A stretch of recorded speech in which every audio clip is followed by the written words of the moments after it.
자, 그러면 4번은 문제를 풀으셨다라고 가정하고 지금 설명을 들으는 거니까. 아직 문제를 안 풀었다라고 하면 선택지도 한번 추려보시고 문제 풀어주시기 바랍니다. 자, 우리가 1교시에도 말씀드렸던 것처럼 제가 딱 질문을 했을 때 바로 대답하지 못했다라는 거는 그냥 지문 볼 때 그 생각을 안 했다는 거예요. 선택지 추리기를 몇 번으로 하셨습니까? 그리고 어떤 키워드가 가장 머릿속에 강하게 인지되어 있습니까? 그리고 어디부터 힘주어 읽어야 되겠다라는 생각을 하셨나요? 그게 좀 더 어렵다면 첫 단락과 두 번째 단락 중에서 어떤 단락이 훨씬 더 중요한 단락입니까? 그 추리 논증이 훨씬 더 전략적인 그런 과목이에요. 문제마다 주어진 그런 문제 해결의 방향이 다르기 때문에 그거에 따라서 지문의 강약 조절과 선지 추리기의 기준, 독해의 방향 자체가 달라질 수가 있기 때문에 굉장히 전략적인 과목이다라고 할 수가 있겠습니다. 일단 기억에 대한 분석으로라고 했으니 우리는 밑줄 친 기억을 봐야 되는 거고요. 여기가 중요하겠죠. 그러면 여기가 그냥 중요하다라고만 생각하지 마시고요. 이 문장만 또 너무 보지 말고 일단 첫 단락과 두 번째 단락 중에서 어느 단락이 더 중요한 거예요? 두 번째 단락이 중요하다라는 생각을 해주셔야 됩니다. 왜냐하면 만약에 이것만 봐도 충분히 풀 수 있다라고 한다면 굳이 출제자가 이 고생을 들여서 여기를 썼겠어요. 그쵸? 뭐하러? 문제 풀 때 필요도 없는데. 이게 있어야 하니까 쓴 거란 말이에요. 그러니까 강약 조절을 할지언정 너무 여기 있는 이 밑줄만 보게 되면 문제를 풀 수도 있을 텐데 너무 애매하다라는 그런 느낌을 많이 받으실 거예요. 그러니까 선택지 판단할 때 확실하게 90% 100%를 향해 가는 게 아니라 그럴 수도 있겠다. 에 그치게 되거든요. 그러니까 절대로 밑줄만 읽지 마시고요. 밑줄이 가장 강하게 처리해야 되는 문장이라는 거는 맞고, 그걸 향해 가는 독해다라는 것도 맞고, 그래서 너무 여기만 뽑아 있는 독해는 하지 말아야 된다는 걸 다시 한번 강조드립니다.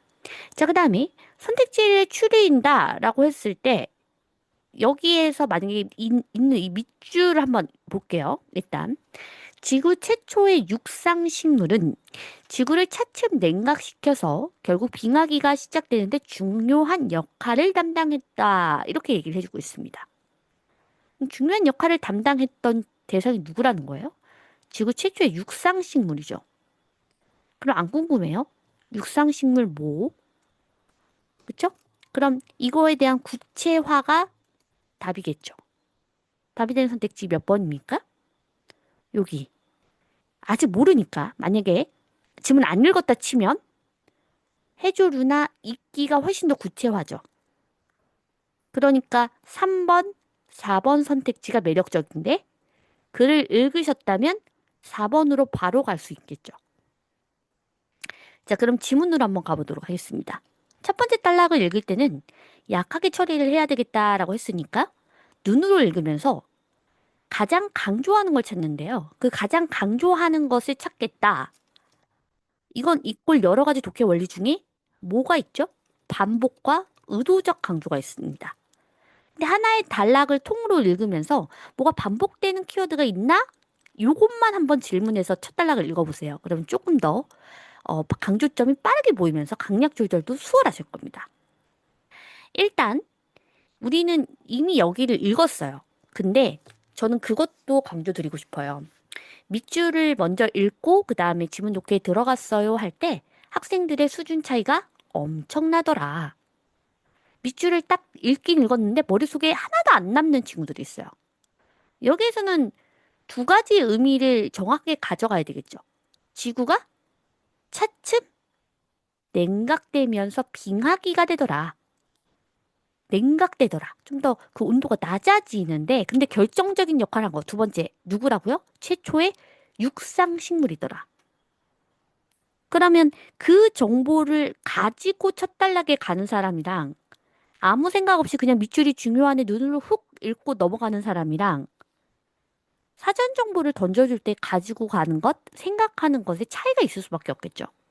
그래서 정확하게 결국 지구가 냉각되는 데 있어서 결정적인 역할을 하는 게 지구 최초의 육상 식물이라는 거구나라는 가장 큰 의미는 메모라이징을 하고 가야 돼요. 너무 당연한데? 밑줄을 먼저 읽는다라는 것에 대한 그 수준 차이가 고득점자들과 그렇지 않은 친구들 사이가 너무 난다는 거예요. 그냥 어디서 들어봐서 그냥 밑줄 치는 거 먼저 보고만 간다. 보고만 가는 거죠. 진짜 눈으로만. 안 된다는 거. 자, 그래서 이제 첫 번째 단락을 읽을 때, 그래서 원래는 뜨거웠는데 냉각되더라 이런 거는 그냥 훅 들어와야 돼요. 이미, 이미 아는 정보잖아요.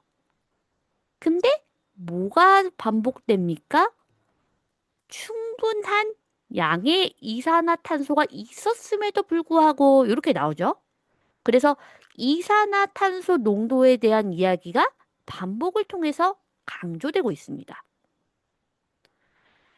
자, 그래서 이렇게 극적인 이산화탄소의 감소를 설명해 줄 수 있는 인과작용을 찾기가 어려웠는데, 근데 뒤에 나오는 거는 그 이산화탄소 농도의 감소를 설명해 줄 수 있는 뭔가 증거가 제시가 되겠죠. 자, 근데 이 단락도 길잖아요.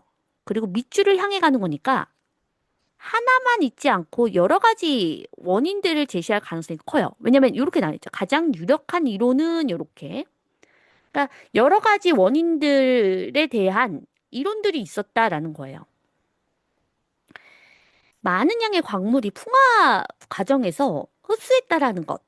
근데 그게 아니라 최근의 것에 따르면 이렇게 얘기해 주면서 이 이론이 별로라는 얘기를 해주고 있죠. 완전히 이산화탄소 농도를 감소시킬 수는 없다 하면서 제거해 줍니다. 그래서 했으니까 우리가 힘주어서 읽어야 되는 부분은 여기서부터였죠. 그러면 여기서부터 여기까지는 약하게 처리해도 괜찮아요. 어떤 단어만 머릿속에 남기면 되냐면 이산화탄소의 농도, 이산화탄소의 감소. 이건 알고 있어야 되겠죠. 이산화탄소를 어떻게 감소를 그렇게 시킬 수 있었느냐? 이 극적인 이산화탄소 감소를 어떻게 설명해 줄 수 있느냐? 인 거잖아요. 그 원인을 설명하고 있습니다. 자, 그래서 여기에서 보면 최초의 육상식물인 이끼다 하는 순간에 와, 여기다.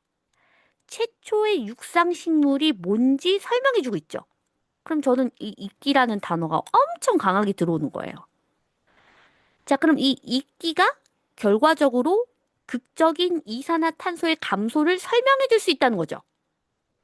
자, 이걸 보면서, 아, 이끼가 극적인 이산화탄소의 감소를 설명해 주는구나. 그래서 결국 차츰 지구가 냉각돼서 빙하기가 오게 된다라는 거구나. 이걸 생각하면서 여길 읽어야 됩니다. 결론적인 측면은 이미 쉽게 대놓고 줬으니까 항상 우리 시험은 대놓고 주지 않은 정보를 더 매력적인 정보라고 했었잖아요. 그러니까 이 두 가지의 정보 중에서도 앞에서 숨겨놨던 남들은 어떻게 보면 너무 대충 읽을 수도 있는 그 정보, 극적인 이산화탄소의 감소를 설명해 줄 수 있는 게 바로 결국 최초의 육상식물이 이끼라는 것이고, 그렇다면 우리가 궁금해야 되는 것은 이끼가 어떻게 이산화탄소를 감소시키느냐인 거잖아요. 그걸 생각하면서 여기 처리를 해줘야 돼요. 근데 마음이 너무 급해요. 많은 학생들이. 왜? 기억이 여기 있다는 걸 아니까 여기를 너무 뭐라 해야 될까? 너무 막 읽어버려요. 성의 없이. 근데 제가 항상 말씀드리는 것처럼 지문은 출제자의 의도에 따라서 치밀하게 계산해서 만들어진 거고 엄청나게 출제자가 정성을 다해서 만든 거기 때문에 우리가 그렇게 막 따라도 되는 그런 정보들은 아니란 말이에요. 특히 여기서부터 핵심 정보다라고 생각했으면 여기쯤은 우리도 정성을 다해서 읽어줘야 될 거 아니에요. 그쵸? 자, 그러면 여기 한번 볼게요. 여기에서도 글 처리 잘했는지 한번 봅시다. 또한이 나옵니다. 그러면 여기에서도 두 개가 정보가 나눠지죠. 이렇게. 여기 앞에 하나, 뒤에 하나. 제대로 읽었는지 확인해 보세요.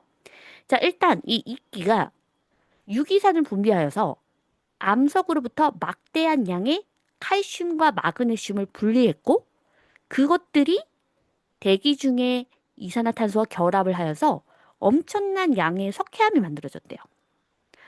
그 암석 중에서도 구체화로 석회화합을 딱 얘기해주는 순간 얘도 매력적이죠. 그래서 결국 이끼가 석회암을 만드는 그런 과정 속에서 이산화탄소와 결합, 즉 이산화탄소를 흡수했다라는 거잖아요. 이산화탄소를 감소시킴으로 해서 석회암을 만들었다라는 정보. 그래서 그것이 결국 나중에 빙하기가 되는 데 있어서 중요한 역할을 이끼가 했다라는 거구나라는 의미로 연결이 되는 거겠죠. 그래서 항상 이런 이거를 볼 때도 전 두 가지를 본 거예요. 이끼가 결국 이산화탄소를 결합하게 하면서 이런 것들이 물론 뭐 칼슘도 나오고 마그네슘도 분리했다 이런 정보들도 있지만 결국 하고 싶은 이야기는 이끼를 통해서 하고 싶은 얘기는 이산화탄소가 어떻게 극적으로 감소됐느냐인 거죠. 그러니까 이 정보를 봐야 되는 거고 결론적인 측면을 봐야 되고 심지어 엄청난 양이라고 의도적 강조까지 해주면서 구체화까지 나오죠. 그러니까 여기는 힘줘서 봤었어야 되는 거예요. 그 다음에 또한이라고 했으니까 또 이것도 이산화탄소의 감소와 연결이 되겠죠. 이산화탄소를 어떻게 감소시키는지가 궁금해야 강약 조절이 돼요. 자, 이에 의해 풍화로 바다에 유입된 무기물 중에는 이번에는 이끼에 의한 풍화를 통해서 유입이 된 무기물이 있대요. 문장 독해를 잘했어야 되겠죠. 이렇게 무기물 중에는 이런 것들도 있었는데 그게 이제 해조류 번성에 필수적이고 엄청나게 해조류가 많아지면서 이산화탄소를 대기로부터 흡수했대요. 요렇게. 그러면 요것도 여기 앞에 하나, 여기 하나, 요렇게 의미를 가져가 주셔야 되는 거고 그렇기 때문에 결론이 이렇다라는 거잖아요. 그럼 우리 항상 핵심 전제가 있고 그 다음에 결론이 있다. 그럼 이 기억은 지금 결론인 거고요. 우리 시험이 원하는 건 이 핵심 전제예요. 핵심 전제. 이 핵심 전제를 하나와 또 또한 그리고서 핵심 전제 두 개를 이렇게 준 거거든요.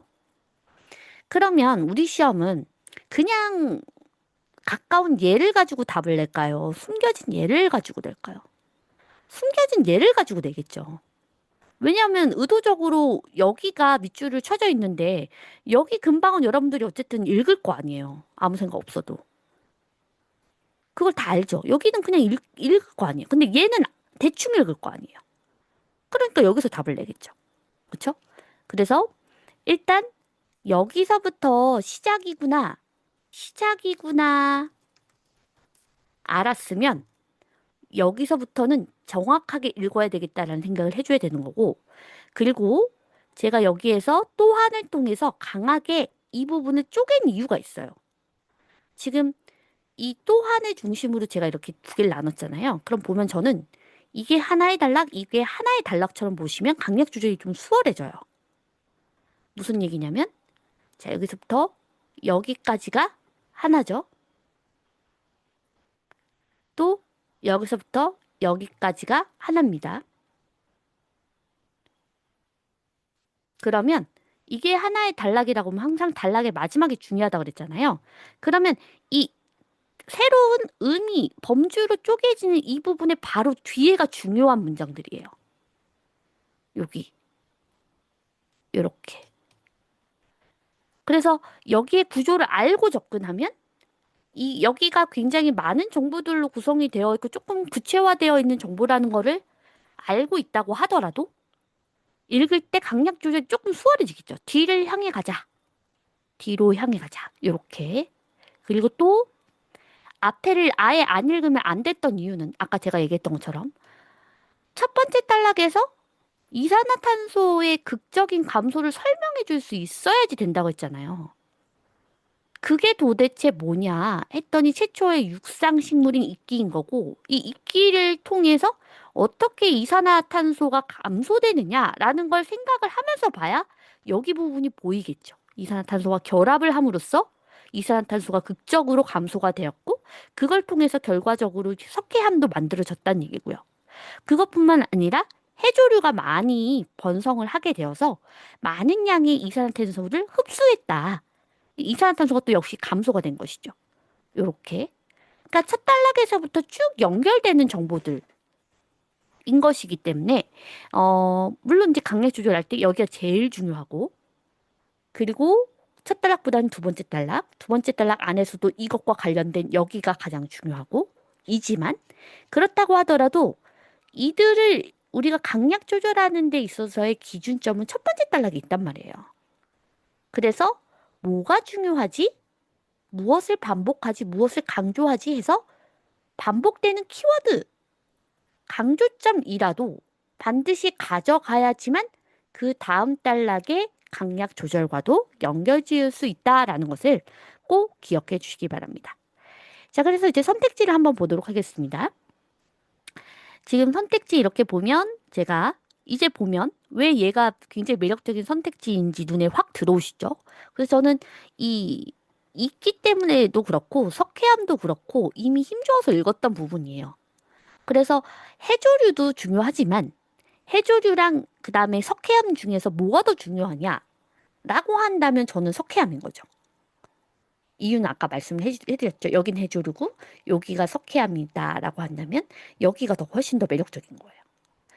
자, 그럼 한번 보도록 하겠습니다. 오르도비스키의 이끼가 호흡과 대사 과정에서 방출하는 이산화탄소의 양이 항상 보면 방출과 흡수는 세트 단어로 나옵니다. 그렇죠? 방출하는 이산화탄소의 양이 석회암의 형성 과정에서 흡수되는 이산화탄소 양보다 많다면 설득력은 약화된다라고 되어 있습니다. 그러니까 이 기억 같은 경우에는 석회암의 형성 과정에서 흡수되는 이산화탄소의 양이 더 많다. 그 얘기잖아요. 근데 그것보다 사실은 방출하는 게 더 많더라. 그러면 기억과 반대되는 불일치죠. 따라서 기억의 설득력은 약화된다고 할 수가 있겠습니다. 답이 되는 선택지는 4번이 되겠네요. 이렇게. 그래서 선택지 추리기를 하면 진짜 거의 한 번에 갈 수 있는 그런 선택지 문제이죠. 여기에서도 아까 3, 4, 5번에서 3번 바로 갈 수 있고. 이래서 사실 우리가 여태까지 언어 이해에서 배웠던 선택지 추리기를 평가에 관련된 이런 문제 유형에서는 정말 적극적으로 활용을 해주셔야 되고, 그 다음에 제가 아까도 1교시에서도 말씀드렸던 것처럼 추리논증 수업이 이렇게 뒤에 있어도 상관이 없는 이유는 제가 그 전까지 다 훈련을 시켜놨기 때문인 것이죠. 네. 문장 독해라든지 핵심 파악이라든지 선지 추리기라든지 그다음에 지문을 보는 눈, 구조적인 눈, 그다음에 생각하는 깊이 이런 것들을 여러분들이 다 훈련을 시켜놨기 때문에 그래서 지금 이렇게 봐도 네, 금방 아마 정리가 되면서 체화가 되실 겁니다.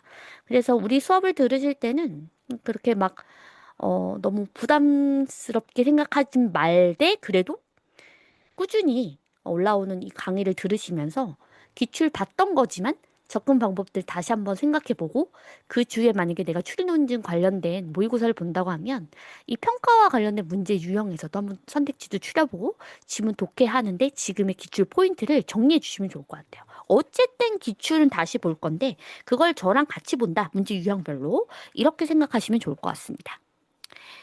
자, 그 다음에 이제 문제 5번 한번 보도록 하겠습니다. 문제 5번. 가설 A씨에 대한 평가로 옳은 것만을 골라라. 근데 지금 같은 경우에는 A, B, C 이렇게 되어 있고 선택지도 어때요? A, B, C 다 단독으로 되어 있죠.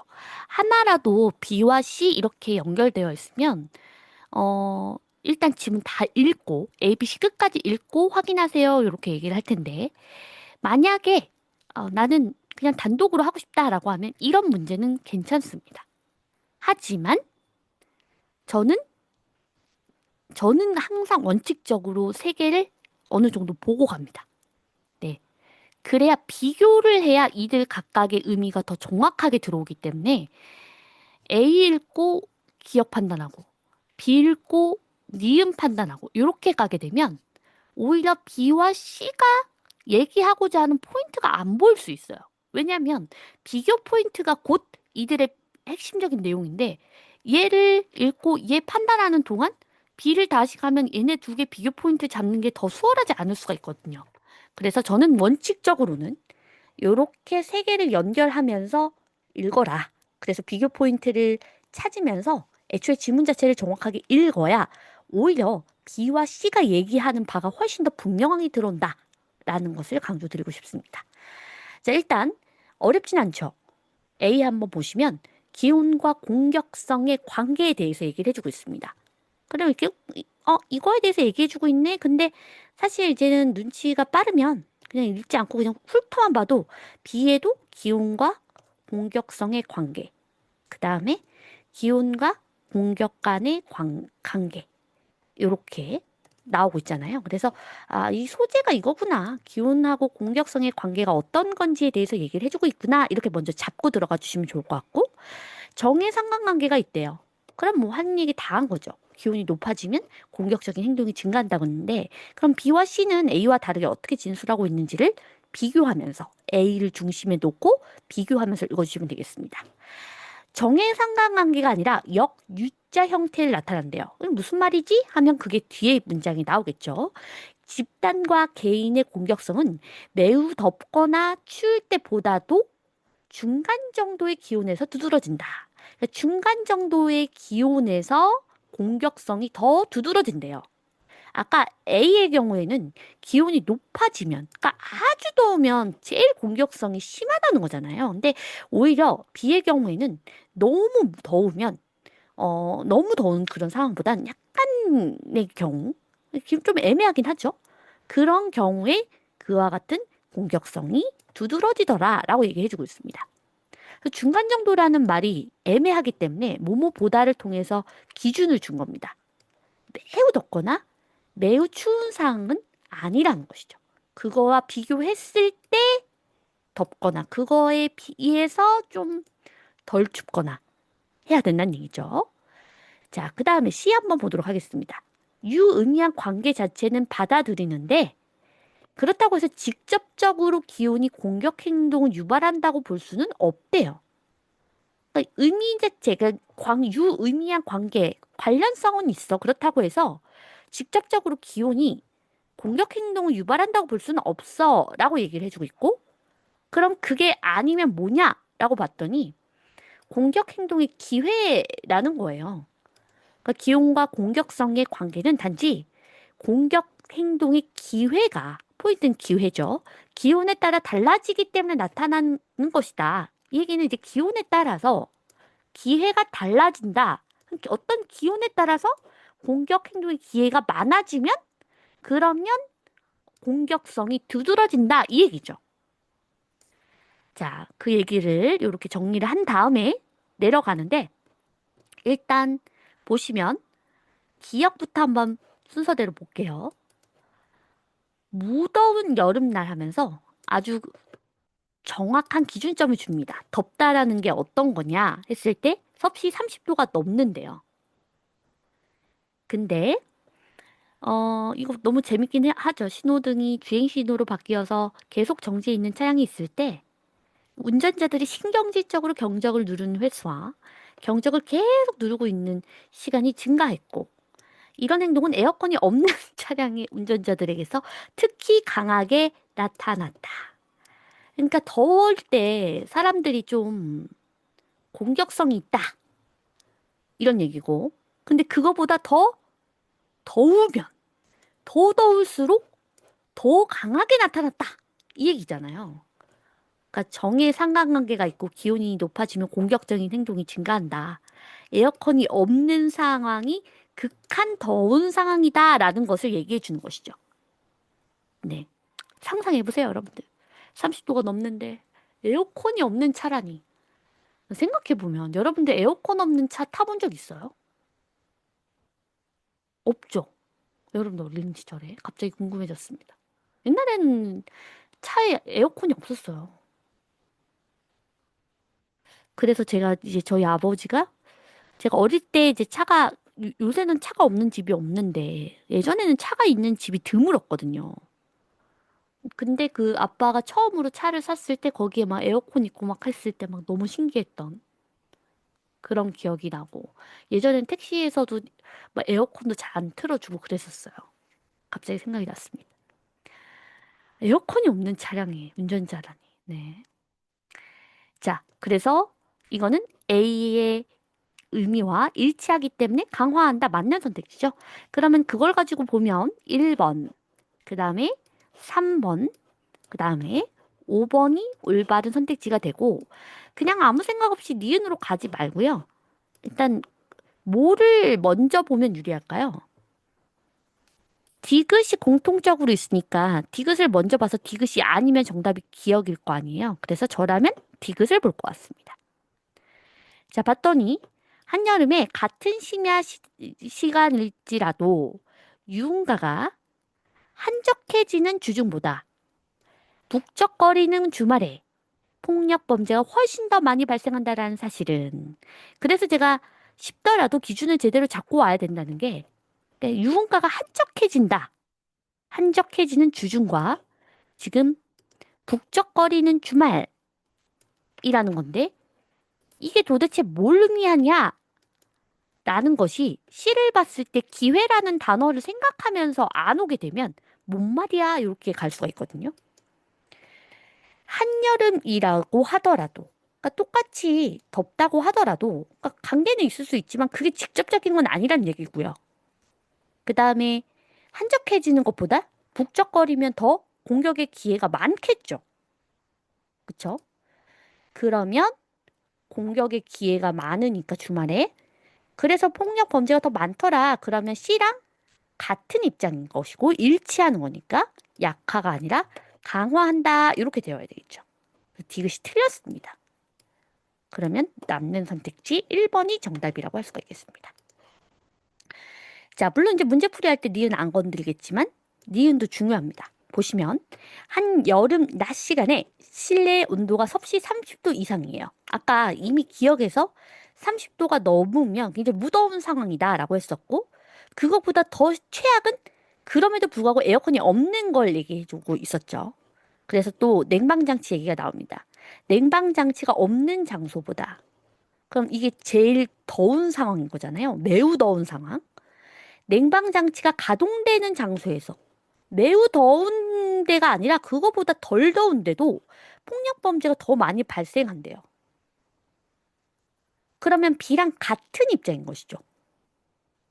냉방장치가 없는 장소가 매우 더운 장소인데 그거보다 중간 정도의 기온에서 폭력 범죄가 더 많이 발생한다라는 것이니까 B와 일치하는 진술이라고 할 수가 있겠습니다. 근데 약한다라고 얘기를 해주고 있죠? 그래서 답이 되는 선택지는 1번이고 니은과 디귿도 판단하실 수 있어야 되겠습니다. 지금 5번까지 봤는데 어때요? 뭐 지문을 좀 제대로 읽고 단어들의 어떤 기준점을 잘 잡으면 애매한 선택지 있습니까? 애매한 선택지 하나도 없어요. 맨날 나 혼자서 애매하다고 하는 것이고 나 혼자서 그 기준을 못 잡아서 혼자서 선택지 판단할 때 고민하는 거지. 지문만 잘 읽으면 애매할 게 하나도 없습니다. 대신 지문을 읽을 때 추리논 중의 포인트는 뭐다? 선택지를 판단하기 위한 기준점을 잡는 거기 때문에 정확하게 하지만 강약 조절도 확실하게 해줘야 된다. 그리고 문제 유형에 따라서 전략적으로 접근해야 된다. 라는 것을 기억해 주시기 바랍니다. 갑자기 이런 생각하니까 끔찍했어요. 30도 이상인데 냉방장치가 없는 장소를 간다. 근데 이게 맞는 것 같긴 한 게, 뭐, 공격적인 성향도 의지가 있어야지 뭘 하지. 너무 더우면은 짜증내기도 싫지 않아요? 네. 그래서 조금 덜 더워야 일단 짜증나긴 하지만 그래도 뭔가 사람이 의식적으로 뭔가 짜증을 낼 수 있을 정도는 돼줘야 가능하지 않을까라는 네, 생각이 갑자기 들었습니다. 자, 그럼 이제 다음 문제를 한번 또 넘어가 보도록 하겠습니다. 자, 그러면 3번 한번 볼 텐데요. 뭐, 지문 자체가 어렵다라기보단 전형적인 틀을 가지고 있는 지문이라서 선택을 했습니다. 우리 과거 기출 문제들이 조금 쉬워요. 네, 쉬운 문제들이 많이 있는데, 그 과거 기출 문제를 우리가 봐야 되는 이유 중에 하나는 그러한 기본적인 틀 안에서 계속 발전해 오기 때문에 원리들이나 아니면 지문의 정형적인 틀을 파악하기에 굉장히 유용합니다. 그래서 물론 이제 난이도나 그 다음에 조금 더 여기에서 복잡해지는 형태로 발전해 나가기는 하지만 지문에 접근하는 그런 방식이나 초점 그리고 출제자의 의도를 파악하는 데는 과거 기출 문제도 유효하다라는 거. 그래서 사실 추리 논증 같은 경우에는 기출 문제를 많이 풀어보면 많이 풀어볼수록 도움이 됩니다. 그거 잊지 마시고요. 한번 여러분들 이미 다 보셨겠지만 가볍게 함께 볼게요. 제일 중요한 거는 요겁니다. 이런 힌트를 놓치면 안 됩니다. 일단 가설 A와 B를 평가한 것으로 옳은 것은 이렇게 되어 있잖아요. 그럼 이걸 통해서 가설 A가 있고 B가 있다. 여러분들이 몰라서 하는 얘기는 아니고, 우린 오늘 거의 1회차 강의니까, 가설이라는 건 핵심 주장이 있다는 거예요. 그러면 A 이꼴 핵심 주장이 하나의 의미로 바로 정의가 되어야 되는 거고, B도 B 이꼴 핵심 주장 이거다 라고 빠르게 정리가 되어야 돼요. 그건 뭘 의미하냐면, 나머지는 뭐라는 거예요? 핵심이 있고 그것을 뒷받침하는 문장이라는 거죠. 우리 이런 것들은 중고등학교 때 이미 다 배웠잖아요. 그러니까 당연히 핵심 문장을 찾아내는 그 순간 당연히 나머지 문장들은 약하게 처리를 해야 되겠다라는 생각을 하시면서 접근해 주셔야 됩니다. 너무 기본적인 건데 너무 쉬울수록 그리고 강약 조절을 안 하게 되면 오히려 핵심이 흐릿하게 처리되는 경우들이 있다라는 거를 잊지 마시기 바랍니다. 자, 그러면 제일 우리가 강하게 독해를 해야 되는 거는 여기와 여기고요. 그렇다면 여기에 있는 이 지문의 역할은 무엇일까요? 사전 정보인데 그 사전 정보에서는 어떤 걸 주죠? 소재를 주고 가설 A와 B가 뭐에 대한 가설인지에 대한 기본 정보를 주게 됩니다. 그래서 아예 안 읽으면 안 되고 여기에서 필요한 정보는 어느 정도 가져가 주셔야 되는데 여기에서도 항상 앞과 뒤를 힘들어서 읽어주시고 특히 가장 중요한 문장은 마지막 문장입니다. 그래서 일단은 오늘 같이 한번 보도록 할게요. 조류가 군집을 이루어 생활하는 경우가 많다라는 사실은 이렇게 시작을 해주고 있는데 이렇게 집단, 개체 이런 단어들은 언제 나와도 리트가 선호하는 키워드이죠. 그렇기 때문에 강하게 처리를 해 주셔야 되겠습니다. 자, 그래서 집단을 이루어 살기 위해서 치러야 하는 비용이 많다라는 점을 고려할 때 설명하기가 쉽지 않다. 그럼 도대체 왜 조류가 군집을 이루어서 생활을 하느냐? 이거에 대해서 얘기를 하겠다는 것이죠. 그래서 비용적인 측면을 봤을 때는 조류가 군집을 이루어서 생활하는 것이 효율적이지 않다라는 거예요. 그럼에도 불구하고 왜 조류들은 군집을 이루어서 생활하느냐와 관련된 질문인 것이죠. 자, 그 다음 문장들은 이것에 대해서 뒷받침해주는 부분들입니다. 그 어떤 부분? 그러니까 비용적 측면에서 유리하지 않다라는 내용들이잖아요. 그러면 여기는 어때요? 굉장히 가감하게 약하게 처리하면서 눈으로만 보면서 아무 생각 없이 가는 게 아니라 약하게 처리하는 문장들을 볼 때는 핵심 문장을 다시 한번 씹어 주셔야 됩니다.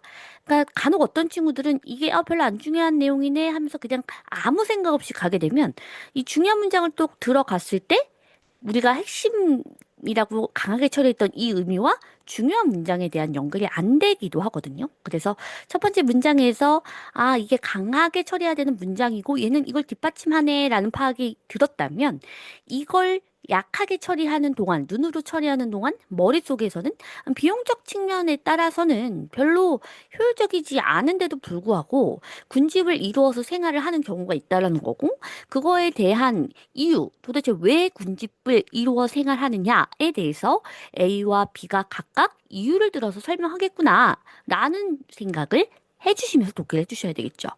그래서 잠재적 비용에도 불구하고 새들이 군집 생활을 하는 현상을 설명하기 위해서 다음 두 가설이 제안되었다 해서 무엇에 대한 가설인지에 대해서 첫 번째 단락의 마지막 문장이 이렇게 친절하게 정리를 해주고 있습니다.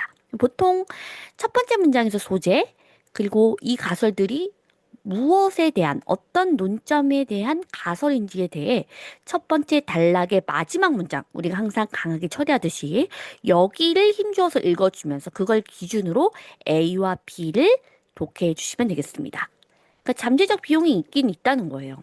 네, 이러한이라고 하면 항상 앞에 있는 문장들의 의미들을 요 단어로 압축해 주거든요.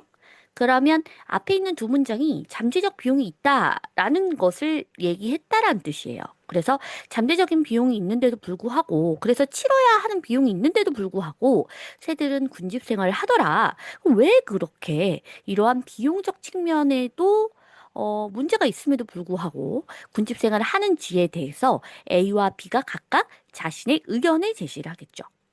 자, 그러면 그걸 비교하면서 독해를 해주셔야 됩니다. 항상 제가 얘기했던 것처럼 얘를 제대로 읽어야 얘를 읽을 수 있다고 했어요. 그래서 일단 소재, 무엇에 관한 가설인가? 그거에 대해서 A가 이렇게 얘기하는구나가 정확하게 메모라이징이 되어 있어야 돼요. 너무 흥분하지 말고 쉽다고 정확하게 의미 처리를 해주셔야 된다는 거 오늘 계속 강조드리고 있습니다. 자, 군집 편성을 하는 이유는 집단에 합류함으로써 개체가 얻는 이익이 홀로 생활할 때에 비해서 크기 때문이다. 집단, 그 다음에 홀로. 이게 지금 대립되는 키워드로 세트 어휘로 쓰이고 있습니다. 그러니까 결국 집단에 합류함으로써 얻는 이익이 혼자 있는 것보다 크니까 그래서 군집을 형성하는 것이다. 잠재적 비용에도 불구하고 라는 건데 자, 궁금해야 돼요. 뭐가 궁금해야 되냐면 어떤 이익, 어떤 이익이 크다라는 거지? 안 궁금하세요? 전 엄청 궁금합니다. 그러니까 이게 핵심적인 의미인 건 맞아요. 그리고 예를 들어라고 하는 부분을 약하게 처리해야 되는 것도 많고. 근데 여기가 너무 추상적이고 너무 의미가 크잖아요.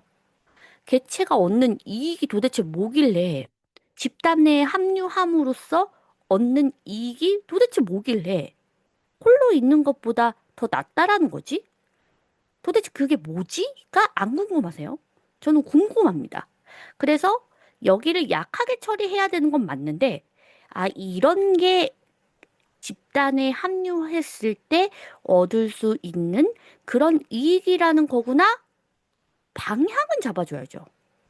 그래서 예를 들어라고 하면 너무 안 읽는 경우들이 많아요.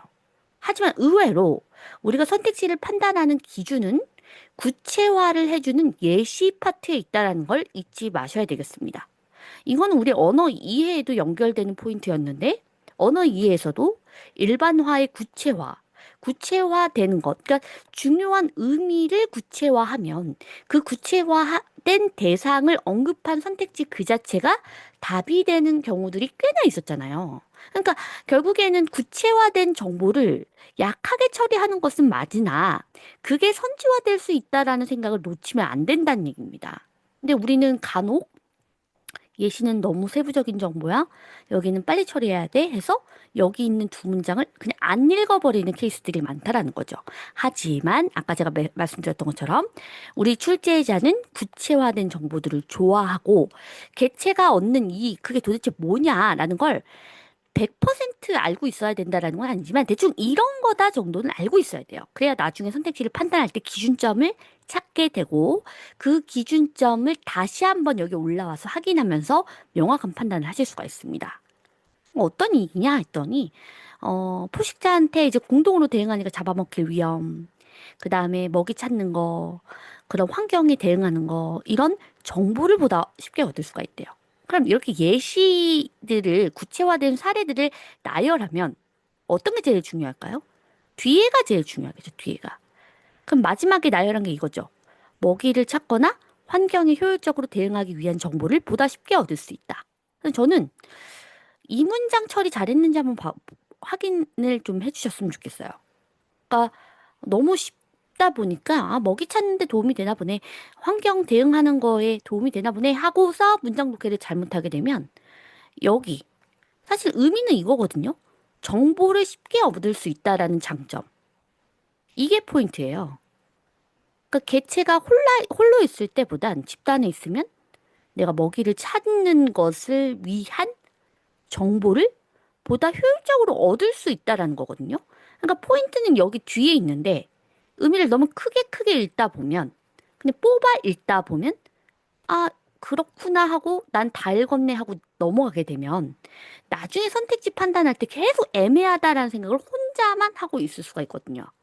그래서 항상 나열되어 있는 구체화된 정보들 중에서도 마지막 부분은 그래도 서술어 중심으로 의미 처리를 정확하게 해주고 한 번은 정확하게 씹어줄 필요가 있다. 왜냐면 구체화된 그런 정보들 속에서 선택지의 판단의 근거가 분명히 출제되기 때문에.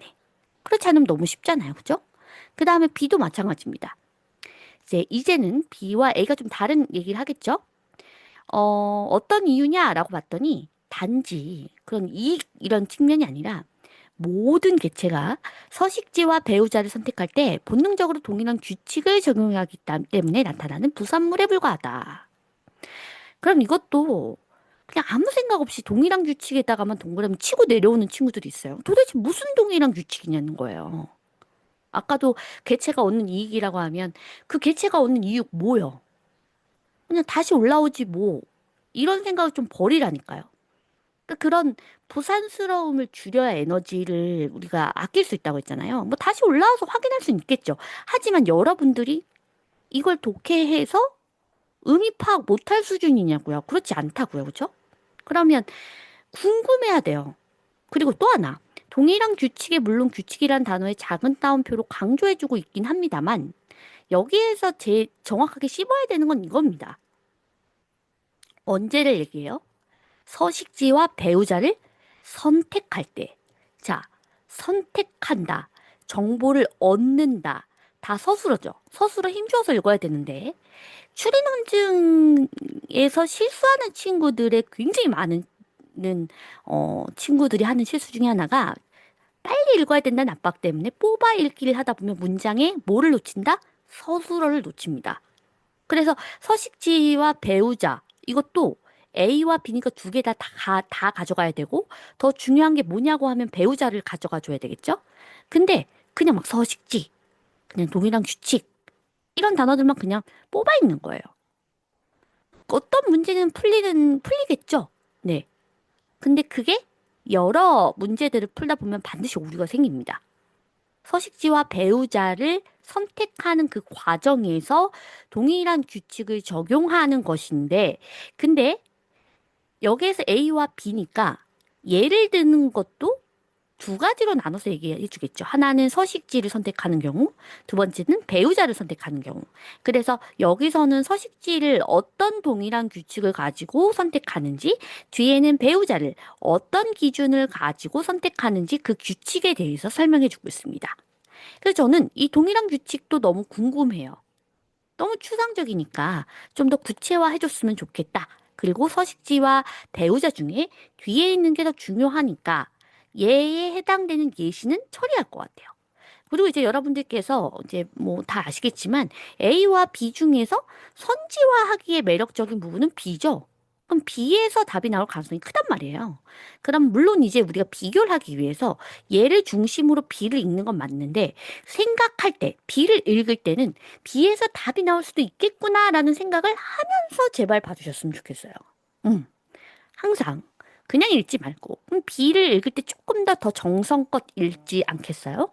조금 더 신경 쓰면서 여기에서 답이 나오겠네라는 생각을 하겠죠. 자, 선택지 추리기 어떻게 하셨습니까? 일단 선택지 추리기는 3, 4, 5번 하셔야 되겠죠. 왜? A의 설득력을 높인다. 그 다음에 1, 2번은 A죠. 그 다음에 3, 4, 5번은 B의 설득력을 높이고 있습니다. 그러면 B와 관련된 거가 더 매력적인 정보다라고 했으니까 3, 4, 5번을 먼저 봐주셔야 됩니다.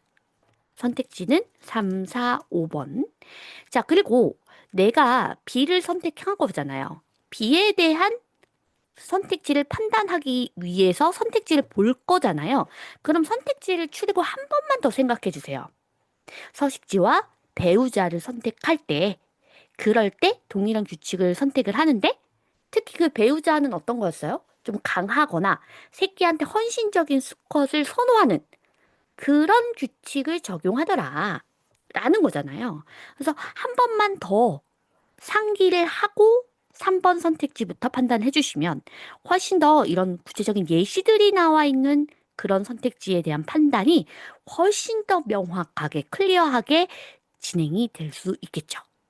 자, 그럼 이렇게 수컷들은 하는 순간, 아, 배우자 선택하는 거구나. 그럼 강한 그런 수컷, 아니면 새끼한테 헌신적인 수컷 선호하면 비의 설득력을 높이겠구나라는 생각이 먼저 와야 돼요. 그걸 확인해 줘야 됩니다. 이 예시에서. 그래서 수컷들이 막 노래를 경쟁적으로 부르는데 영양 상태가 좋을수록 더 오랫동안 복잡한 노래를 부른다는 거예요. 그래서 영양 상태가 좋다. 이게 결국 강하다라는 뜻이잖아요. 근데 그런 애들이 더 복잡한 노래를 부르더라. 그럼 암컷은 어떤 수컷을 더 선호하겠어요?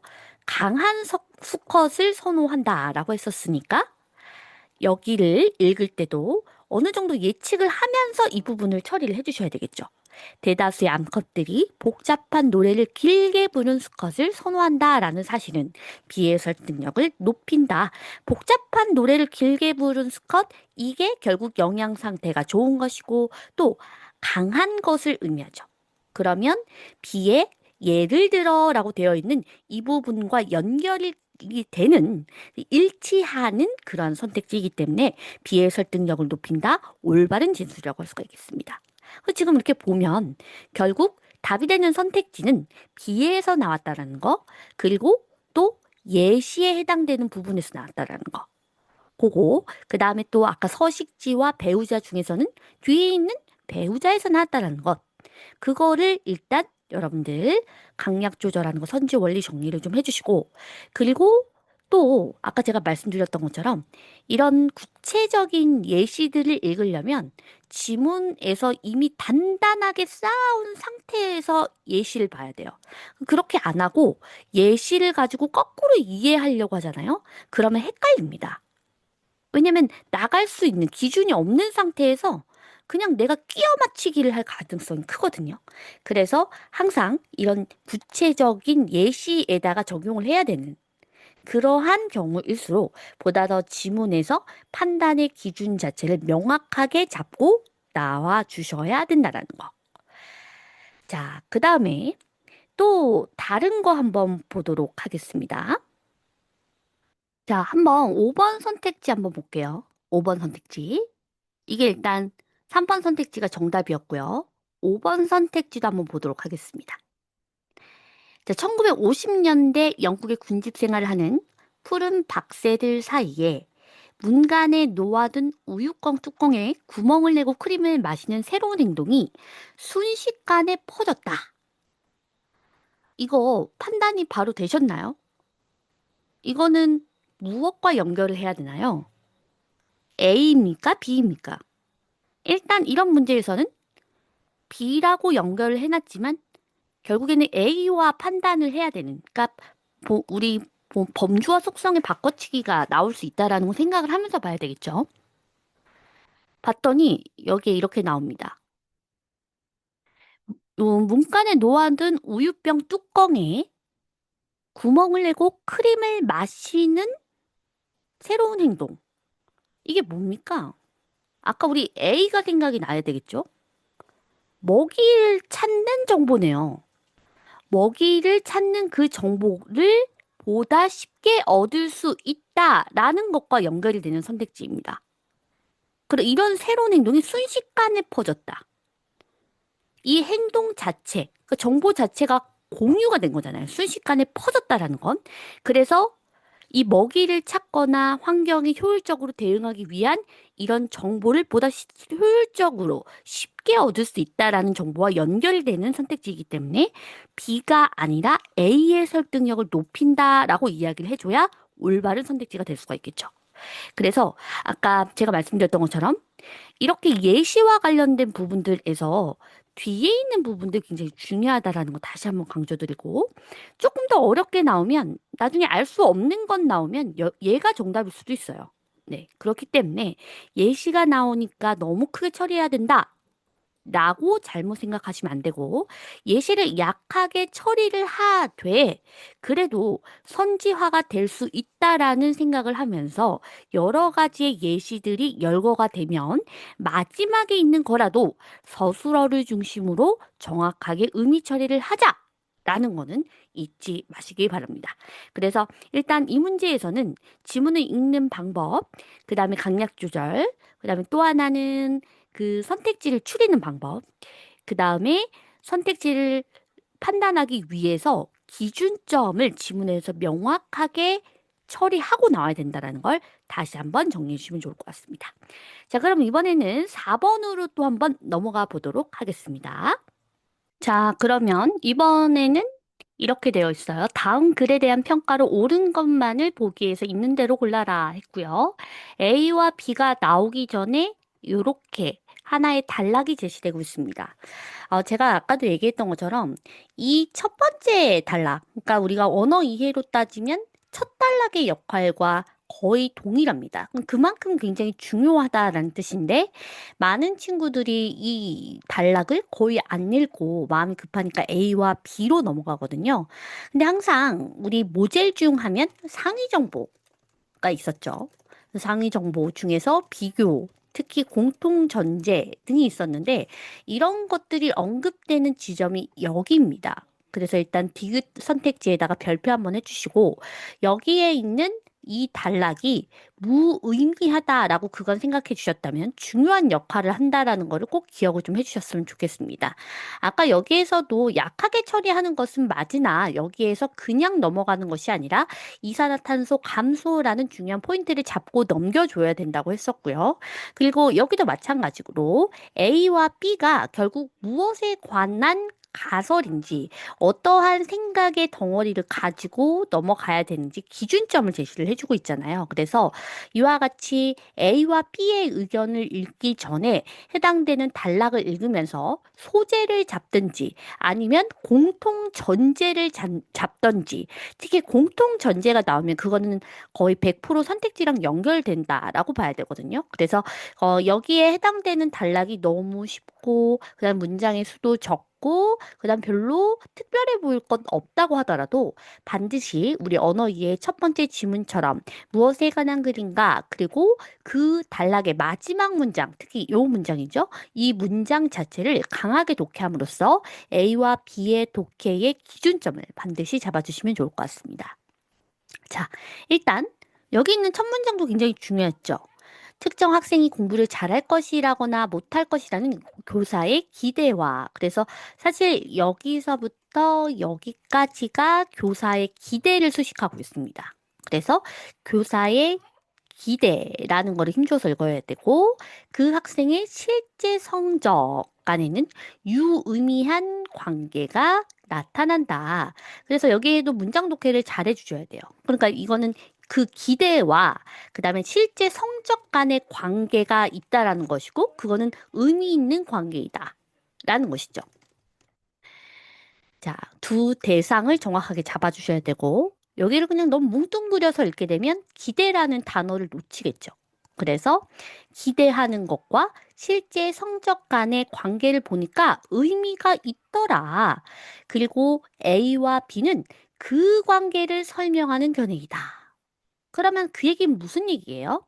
A와 B 모두 다 교사의 그 기대와 성적 간에는 유의미한 관계가 있다라는 것을 일단 받아들이고 그것에 대해서 그렇다면 왜 이렇게 유의미한 관계가 나타나는지에 대한 입장을 보여주겠다는 거잖아요. 그래서 A와 B를 읽으면서 일단 그게 궁금해야 됩니다. 정말 기대와 성적 간의 관계가 유의미하다라는 것을 받아들이고 있는지, 그렇다면 어떠한 차이가 있는지, 라는 거를 A와 B를 읽으면서 확인하겠다는 생각으로 독해를 해주셔야 되겠습니다. 자, 일단 문장 독해 제대로 했는지, 그 다음에 A와 B를 읽을 때 어떠한 생각을 가지고, 어떤 질문을 가지고 넘겨야 될지 정리하고 출발했는지 체크해 주시면 좋을 것 같고요. 그 다음에 A 한번 보도록 하겠습니다. 자, A의 핵심적인 키워드 뭔가요? 여기에서는 그렇죠. 상호작용이라든지 긍정적 반응 이라든지 이런 키워드를 잡아주셔야 되겠죠? 특히 긍정적 반응이라는 단어가 더 반복을 통해서 강조되고 있으니까 그 키워드는 A의 핵심적인 키워드로 가져가 주셔야 되겠습니다. 자, 일단 첫 번째 문장을 보면 공부를 잘할 것이라 믿는 학생의 성적은 향상되지만 못할 것이라 믿는 학생의 성적은 떨어진대요. 그러니까 긍정적으로 생각하면 성적이 향상이 되는데 부정적으로 생각하면 성적이 떨어진다는 거예요. 그래서 일단 기대와 성적 간의 관계가 있다라고 받아들이면서 그것에 대해서 이야기를 해주고 있죠. 이와 같은 교사의 기대 효과는 교사와 학생 간 상호작용을 통해서 실현된대요. 자, 그러면 여기 있는 상호작용이라는 단어가 상위에 해당되는 키워드가 되는 것이고, 예를 들어 하는 순간 어떤 상호작용을 이야기하는지 조금 더 구체화해 주겠죠. 아까도 제가 말씀드렸던 것처럼 예를 들어라고 하면 힘을 빼기는 하지만 이 예를 들어 전에 나왔던 일반화, 즉 상위 정보에 해당되는 그 문장에서 조금 더 의미를 구체화하는 것을 연결하면서 읽어주셔야 돼요. 그럼 상호작용? 도대체 어떤 상호작용을 통해서 실현된다는 거지? 이게 궁금해야 되고, 상호작용과 연결 가능한 키워드를 예를 들어에서 해당되는 이 부분부터 찾는다는 느낌으로 독해를 해주셔야 되겠습니다. 그러니까 약하게 처리하는 건 맞아요. 약하게 처리하는 건 맞지만, 그래도 필요한 키워드는 잡아야 된다. 라는 것. 자, 그래서 여기서부터 여기까지가 보면 한 문장이거든요. 예를 들어 성적이 좋아질 것이라고 생각하는 학생에게 질문 기회를 더 많이 주고 칭찬과 격려를 아끼지 않는 등 긍정적으로 반응하는 것은 그러면 여기서부터 성적이에서부터 여기까지가 뭘 수식해 주는 거예요? 긍정적인 반응. 긍정적인 반응을 하는 것을 얘기해 주는 거죠. 그 상호작용 중에서 긍정적 반응을 얘기해 주는 겁니다. 그럼 긍정적 반응은 이렇게 함으로써 결국 성적 향상으로 이어진대요. 그럼 긍정이라는 거 나왔으니까 뒤에 뭐가 나올까요? 당연히 부정이 나오겠죠. 반대로 하는 순간 뒤에 부정적이 나오겠구나라는 생각을 하면서 여기를 읽을 때 무슨 생각해야 돼요? 부정적으로 반응하면 성적은 떨어지겠구나라는 게 사실 여기 부분을 제대로 읽은 사람이라면 뒤에 부분이 저절로 나왔을 겁니다. 긍정적인 반응이란 단어가 또 나와요. 긍정적인 반응을 적게 하고 부정적인 반응을 많이 함으로써 결국에는 그런 반응을 보이게 되면 그런 상호작용을 하게 되면 성적이 떨어지더라. 이렇게. 자, 그렇다면 아까 제가 얘기했던 것처럼 그냥 기대하는 게 문제가 아니라 긍정적으로 기대하느냐, 부정적으로 기대하느냐인 거고요. 긍정적으로 기대하면 성적이 실제로 향상되고 부정적으로 어, 반응을 하고 기대를 하면 성적이 떨어진다는 거예요. 그래서 이 상호작용이라는 것에 대한 구체적인 내용들을 정확하게 읽어내야지만 나중에 A와 관련된 선택지가 어렵게 나왔을 땐 그 선택지에 대한 판단의 기준을 명확하게 잡을 수가 있겠죠.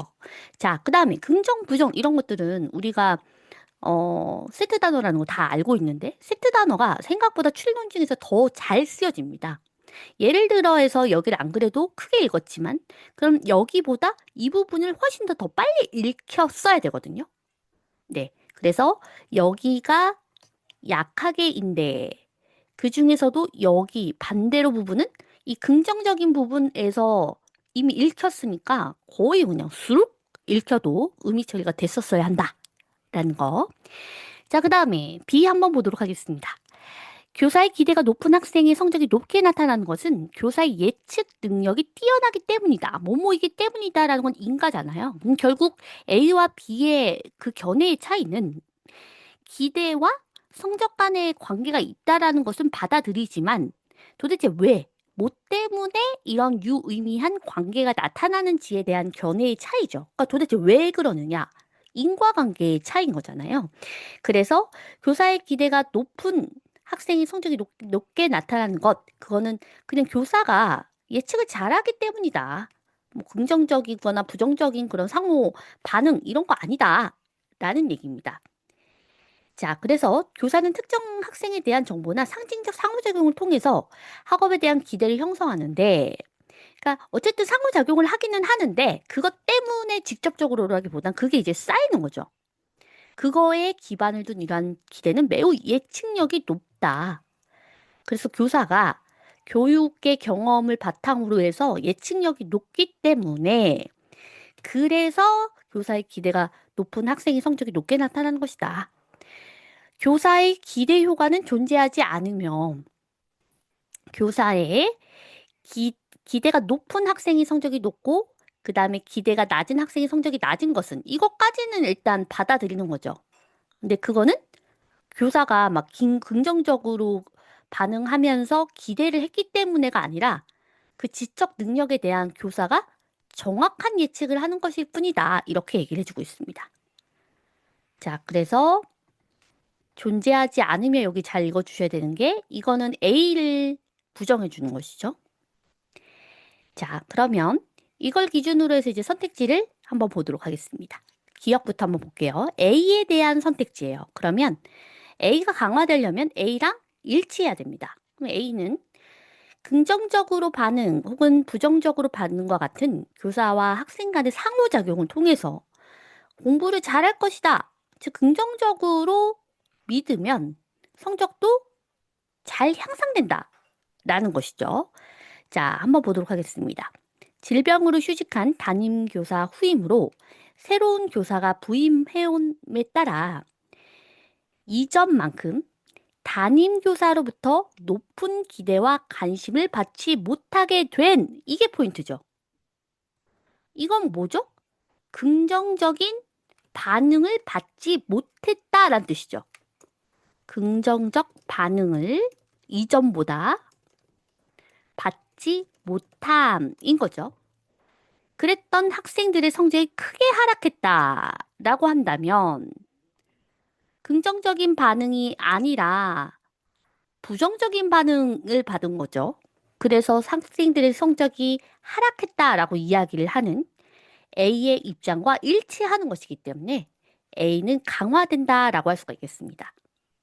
그래서 이런 단어들을 보면서, 이런 표현들을 보면서 선택지에서 만약에 지문에서 정확하게 이 선지 판단을 위한 긍정적 반응 혹은 부정적 반응과 같은 기준점을 지문에서 잡지 않았다면 이 표현을 딱 읽었을 때, 어? 이게 뭐지? 할 수가 있어요. 근데 추리논증은 선택지를 읽는 순간 물음표가 하나씩 그려질 때마다 문제가 많이 발생한다고 보시면 됩니다. 오류가 생길 가능성이 굉장히 커요. 그래서 지문에서부터 이렇게 쉽게 주고 있는데 쉽게 주고 있는 기준점을 놓치면 선택지 판단이 간단해지는 게 아니라 멀리 돌아간다. 라는 거. 그래서 이 긍정, 부정이라는 세트 단어를 가지고 일단 A에서 잡았던 핵심 키워드를 가지고 기억을 빠르게 자신 있게 판단할 수 있는지를 확인해 주시면 좋을 것 같습니다. 그럼 기억이 일단 맞는 선택지죠? 그럼 이제 눈에 들어오는 선택지는 1번, 3번, 5번입니다. 그러면 이렇게 봤을 때는 디귿을 판단하면 되겠죠? 공통적으로 디귿이 있으니까. 자, 디귿 한번 보도록 하겠습니다.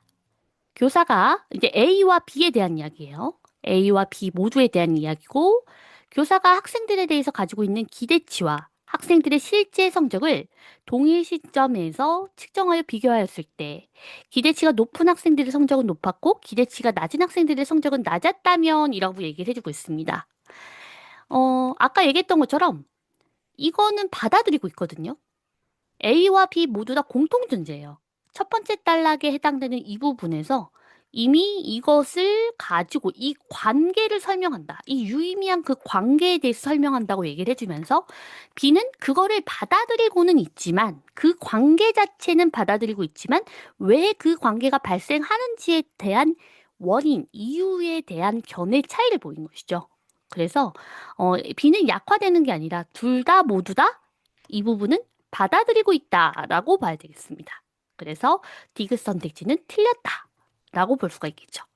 그래서 기억과 디귿을 나타내주고 있는 3번도 틀렸고 여기 5번도 틀리면서 답이 되는 선택지는 1번 기억 해당되는 1번이 되겠습니다. 자, 그래서 디귿 틀렸고 자, 그 다음에 니은 한번 보도록 하겠습니다. 학생에 대한 교사의 기대 수준과 학생이 실제 성적을 비교하였을 때 그 값의 편차가 교육 경험이 없는 새내기 교사보다 경험이 매우 많은 교사에게서 더 크게 나타났다면 이게 별거 아니라고 할 수 있지만 문장 독해가 안 되면 꼬여요. 자, 기대 수준과 실제 성적을 비교하였을 때 그 값의 편차가 크다라는 게 뭘 뜻합니까? B의 입장에서 보면 예측을 제대로 했다고 할까요? 아니면 예측을 제대로 못한 걸까요? 그쵸? 예측을 제대로 하지 못한 거죠. 그러니까 기대한 것과 실제 성적의 그 차이가 엄청 큰 거죠. 근데 아까 B는 뭐라고 얘기했죠?